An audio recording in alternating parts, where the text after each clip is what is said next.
Good morning, students. Welcome to BSc 1 second semester Zoology online class.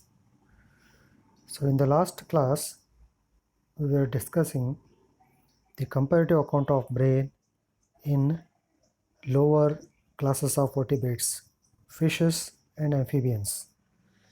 Today, we'll continue same topic and we shall study the structure of brain in other classes like reptilians, aves, and mammals.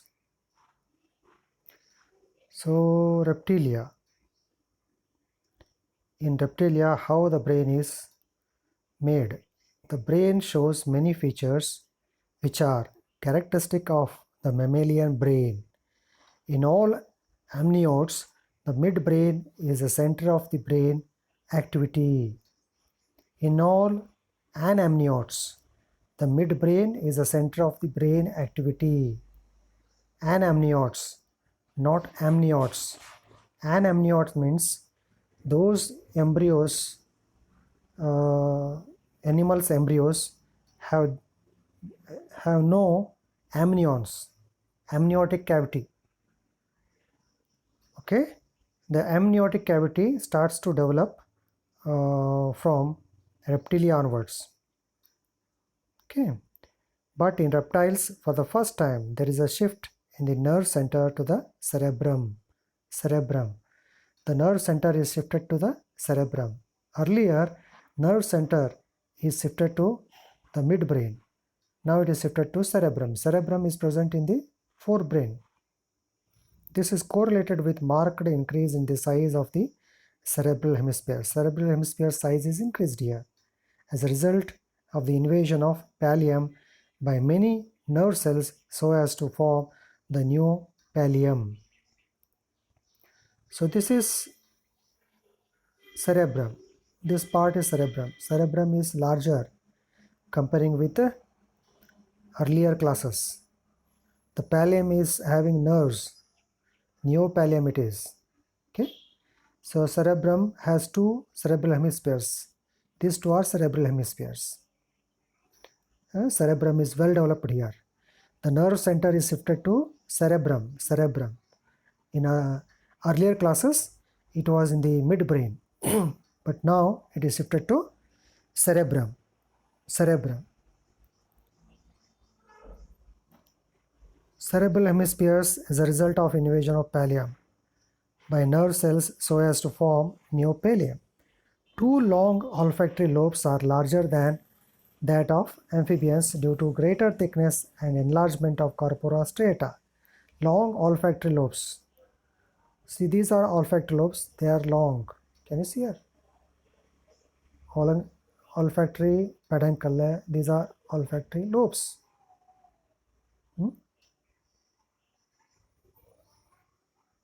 Then parietal eye is found in spinodon and some modern lizards, but absent or vestigial in some other reptiles. Parietal eye is found in spinodon. Spinodon is a type of reptilian. There the parietal eye is existing.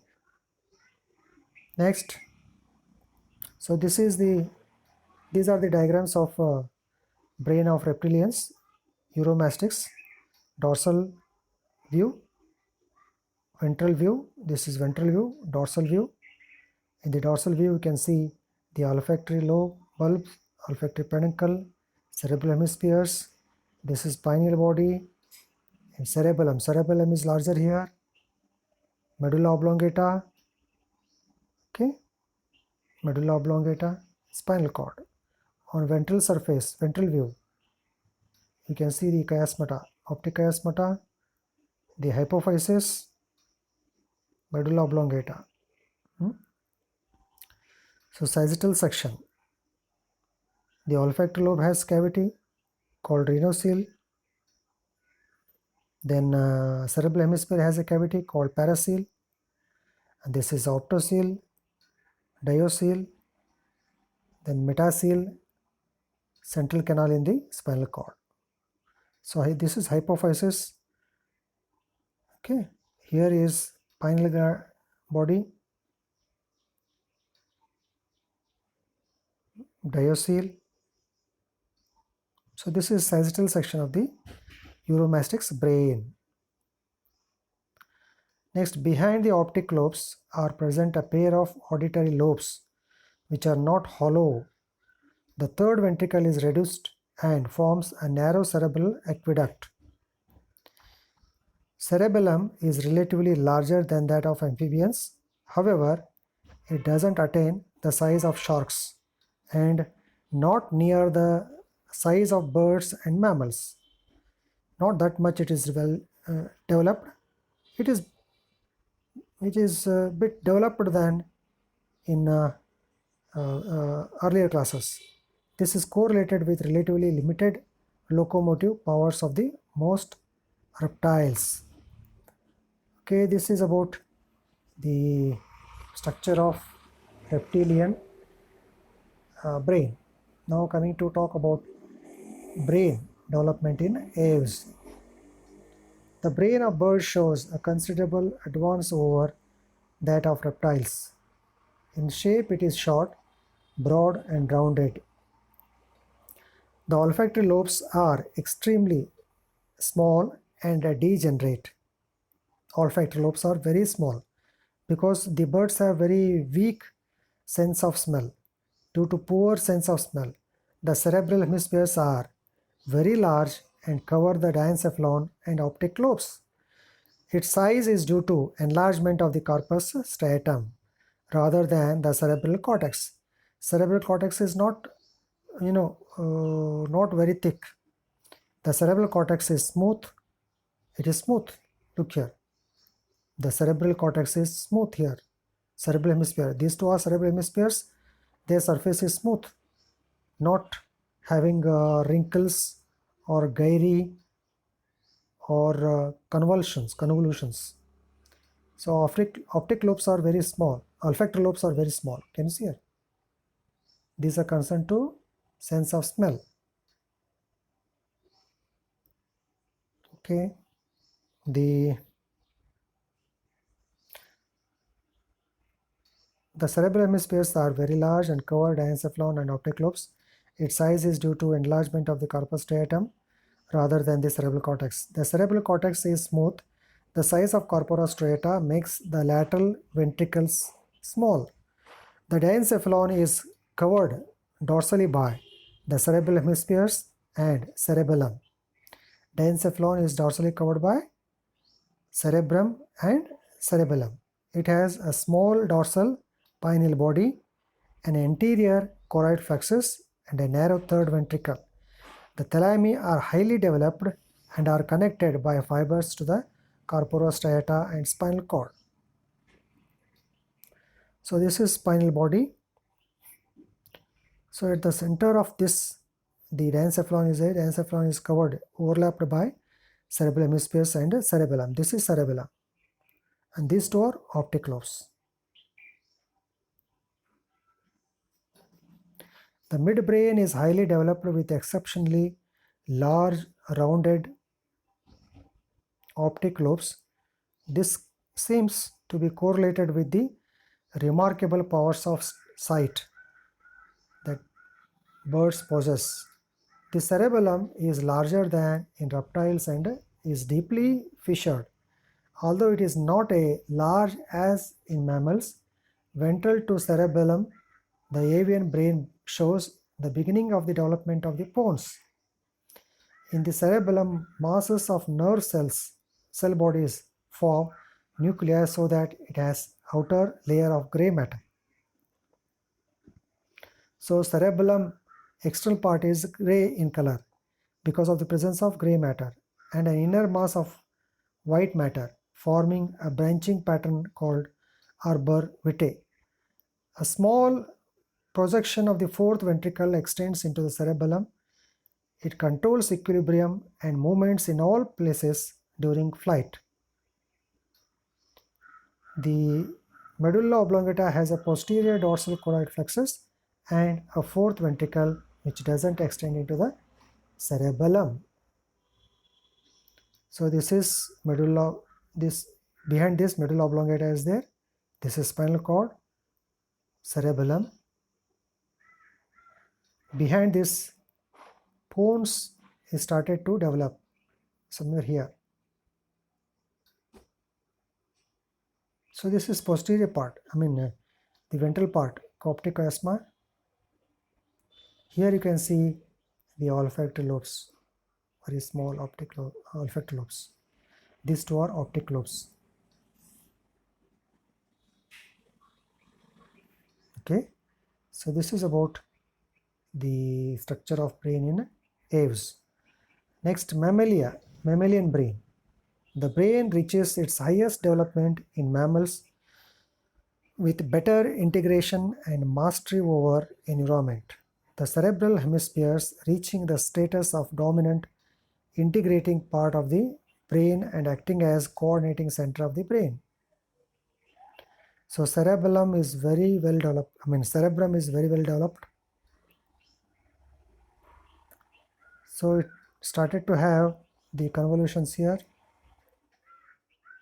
Fissures started to appear. So this is dorsal surface, dorsal view, cerebral hemisphere. Very large cerebrum is there. Center of the nervous system is located in the cerebrum.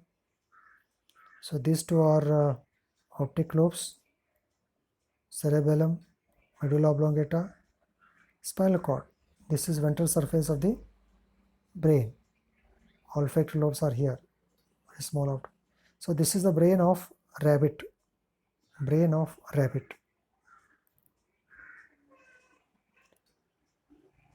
The cerebral hemispheres in Prototheria are smaller and smooth like that of reptiles. In Metatheria, they are larger and smooth.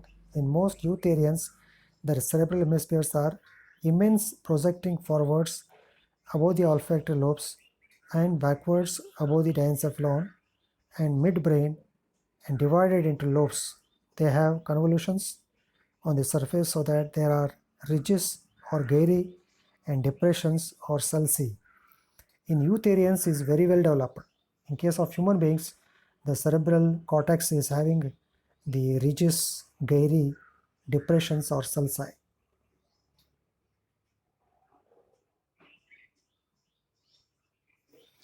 The outer layer or cortex of the cerebrum is composed of gray matter. The right and left cerebral hemispheres are connected with one another by a broad white commissure called corpus callosum. Both are connected. So these two cerebral hemispheres are connected like this internally with the help of corpus callosum. The olfactory lobes are small compared with those of lower vertebrates. The diencephalon consists of a dorsal epithalamus, a lateral thalamus, and a ventral hypothalamus. A pineal gland is present on the roof of the diencephalon, but it shows no eye-like structure. Thalamus is an important relay center. Hypothalamus is very important in mammals and consists of four parts. These are the infundibulum, forming the stalk and posterior lobe of the pituitary, the optic chiasma, where right and left optic nerves cross en route to the brain, and the mammalian bodies which integrate olfactory impulses. So in mammals, here this ventral part, pituitary body is present here, pituitary body, and this part is diencephalon, hypothalamus. This hypothalamus of the mammals is very, very important. It performs number of functions. Optic nerves, pituitary body.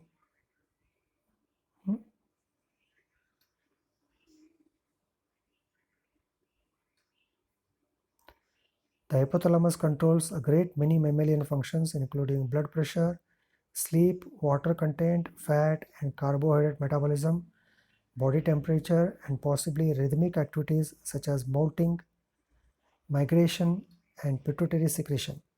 The midbrain in mammals is of less importance, yes, than in lower vertebrates, in which it is really the brain center. Which one? The cerebrum. It is divided into four prominences called the corpora quadrigemina. The two superior lobes are concerned with sight, whereas the two inferior lobes are probably concerned with hearing. The third ventricle or eater of midbrain is laterally compressed and vertical passage called the cerebral aqueduct. So four lobes are here.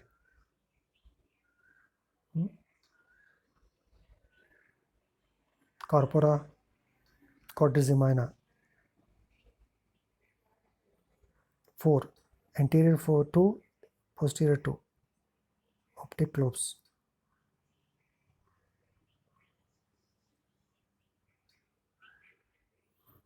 So this is cerebrum.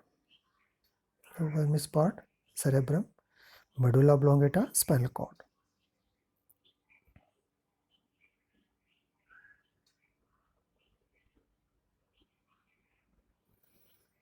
The cerebellum, which is the center of control of body movement, is most highly developed in mammals. Its surface is convoluted and it is divided into a number of lobes: central lobe or vermis, two lateral lobes, and two outer floccular lobes. Beneath the cerebellum is a typical mammalian structure, the pons. This relay center is a conspicuous feature of the ventral metencephalon. Pons rarely have crossing or decussating fibers connecting opposite sides of the cerebellar cortex. These are the transverse nerve fibers. Besides pons, there is a short tract of transverse fibers called corpus trapezoidum, relaying impulses for sound. The medulla oblongata lies ventrally and is much thickened. It has a dorsal posterior choroid plexus, below which is the fourth ventricle joined in front to the eater and behind to the central canal. Central canal is present in the spinal cord. The medulla has centers for regulation of digestion, respiration, and circulation. The medulla has centers for regulation of digestion, respiration, and circulation. So we discussed each and every part of the brain in mammals and their functions in detail. So with this we have completed the comparative account of brain in reptiles, aves, and mammals. So the assignment for this part of the class is draw a neat label diagram of pigeon brain. Draw a neat label diagram of pigeon brain. Thank you.